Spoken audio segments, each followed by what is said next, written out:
Daredevil Season 1 was a strong launch of a soft reboot, I would call. Solid first season that established like the ground for new characters, storylines, and direction. Born Again Season 2 really made me feel like Daredevil Season 2 in Netflix, where Matt Murdock, aka Daredevil, had to suffer so much and learned so much along the way just so he can save the city. Again, one of the standout elements to me is the cinematography. I absolutely loved it. It feels like a proper TV show slash cinematic experience, not just a lazy superhero take. I also love that this season they extended the horror element from the previous season. Again, the PG-13 MCU movies never have this kind of freedom. All the characters went through so much changes, and the character who got the most development throughout the 2 seasons was actually Dr. Glenn. And you'll probably like, who the hell is Dr. Glenn? Am I missing something? Oh, that lady. I mean, from the outside, she might have been the least impactful character to the storyline as a whole, but I think she's the character that feels like the closest and relatable to an audience, like the normal person in the city. But I feel like whoever writes her character gives so much depth and attention to her. Like you can actually see her legitimate stance when it comes to hating vigilantes. Like this one character represents the whole group that hates vigilantes. Like we can see things from their perspectives, how they view vigilantes. And her acting is well done too. This season doesn't have that many new things to discuss apart from, storylines, so I'll just talk about characters. Excuse me if I'm being boring. Kingpin in this season remained unimpressed with Vigilante's activities. The man just hates rebels and, people take matters into their own hands.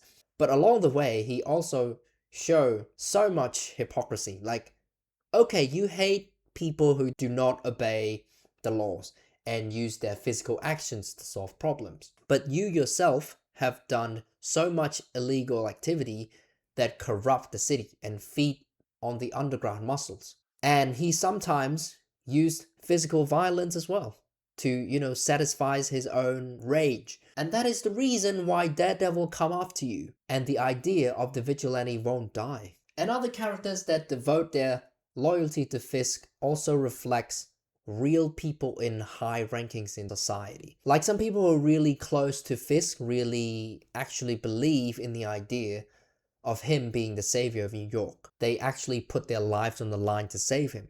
Vanessa Fisk actually play a key role in feeding Fisk's ego and manipulating him into becoming even more evil. While other people only did what they did just because they were confused or unsure of what they're actually getting themselves into.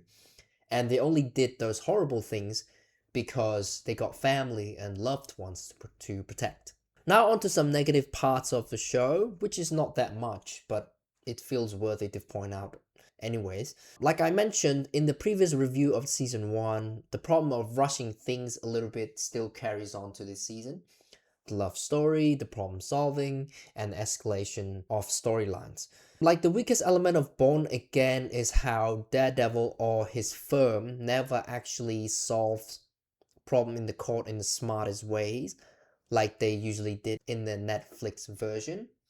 Every time they have to, drag Kingpin's name to build momentum in the court, which is the kind of idea that try to build on hype and heroism instead of actually trying to have a more interesting debate in the court scene. And that proves even more correct and right when Daredevil decides to pull off the most insane move in the final episode just to prevail in the court of law. And that keeps happening in both seasons. It's a recurring theme. Wilson Fisk also made one of the silliest decisions midway through the season, and it caused such a ripple to the whole storyline. The main villain in terms of actions is the Task Force. They actually had a great presence in the show.